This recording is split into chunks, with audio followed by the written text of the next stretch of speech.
Davidson, and I'm gonna make nachos.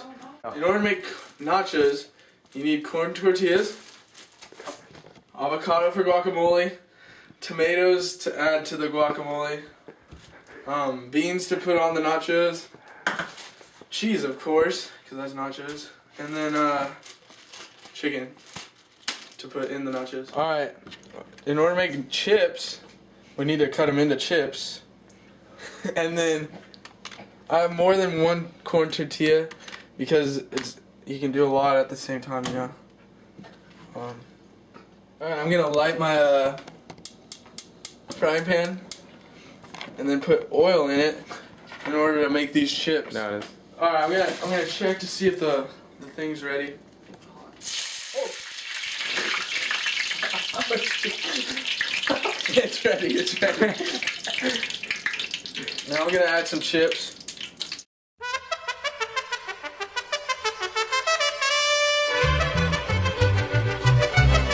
Alright, they're done.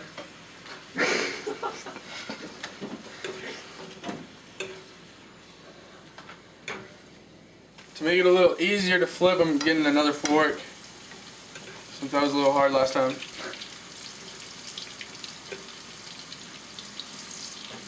Alright, now that my chips are all done, I'm going to add salt to each one.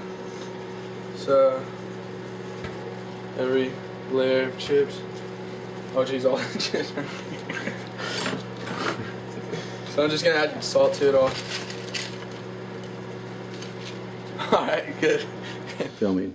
Okay, now I'm going to cut the avocados up in order to make the guacamole. So I'm going to go diagonally. Open up, take the pit out,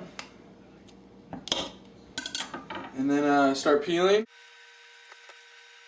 Alright, now I'm going to cut long ways in order to dice the avocado so it's easier to smush, or smash.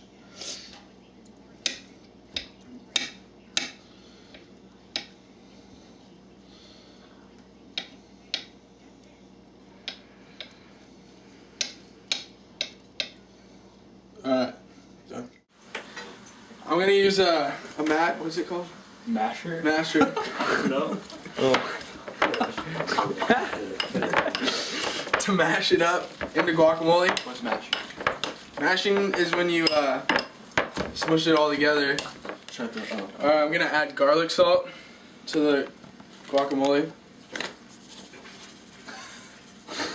Usually you just want to cover every space. I don't know, that's what I do every time, and it's pretty good. And then you squeeze it. What's squeezing? And then that's good. Alright, pause. Alright, now I'm gonna grate my cheese. So, it's easier to grate the cheese on corners. Alright, I'm gonna cut the tomato right now. So I cut it in half. I'm gonna cut it in half again. One more time. Wait, this side.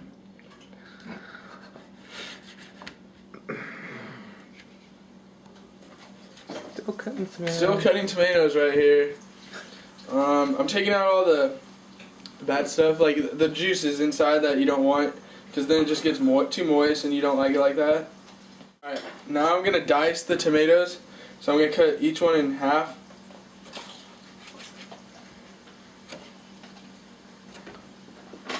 And I just realized I shouldn't have my fingers out like this, I should have them like this. Sorry, Miss Doller. Alright, now that I'm done cutting up all my tomatoes, I'm going to put them in the guacamole. I'm going to add some cheese too. Oh jeez. It's whatever you feel like. I don't know, I'm not that big of a tomato kind of fan, so I'm not going to add that many tomatoes. Now I'm going to mix it.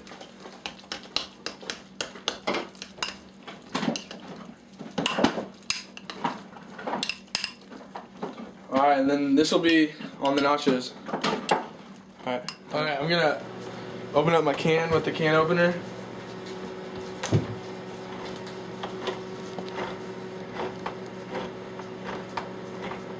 But then I'm not gonna go all the way so I can drain out the the stuff inside, the liquid inside.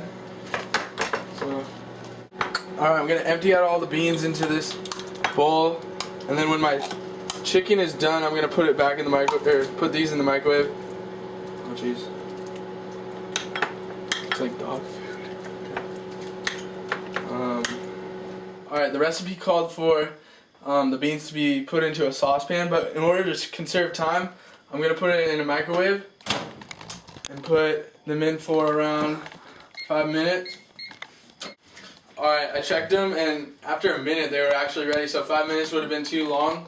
So I'm going to take them out of the microwave and then put them on my chips. Alright, here's the pan that I'm going to put some Pam on.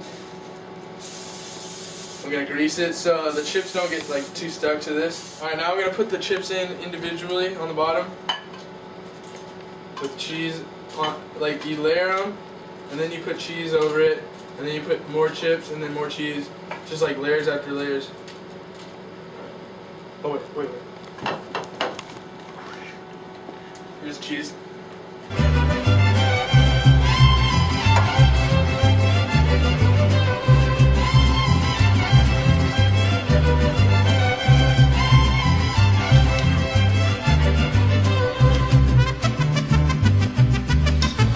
The recipe called for green onions, so I'm gonna chop those up. I'm gonna take off the bottoms because those aren't really good, and then I'm gonna do the rocker technique taught us. So I'm gonna line them up, 4 fingers in, so you don't cut your fingers. Alright, I just measured it out. It's 1/4 of a cup, which the recipe called for, and now I'm gonna add it to the chips or the nachos.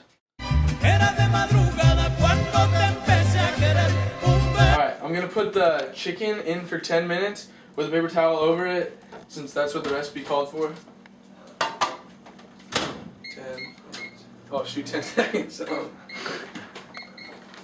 After touching chicken, you need to wash your hands so you don't cross-contaminate the food.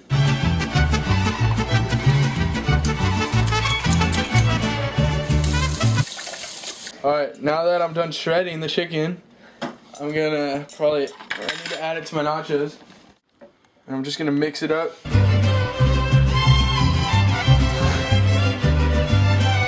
Go. Alright, now that the oven was preheated at 350, I'm gonna place my nachos in the oven, preferably in the middle, so that the cheese melts perfectly. And I'm gonna wait 10 to 15 minutes, or until the cheese is already melted. Now that the nachos are done, I'm gonna take them out. Now that it's cooled down, I can slide it off onto a nice presentation. Now that it's on a plate, I'm gonna put guacamole on top, since it's not. And I like a lot of guacamole, so I'm gonna put it all over it. So, now I'm gonna put a dollop of sour cream on top to finish off the nachos. Okay, triangles are like good idea because it ripped. Redo. I'm gonna preheat my what's it called? Redo. Alright, I'm gonna light my frying pan. Alright, now I'm gonna grate the cheese. Shoot, I need to open it.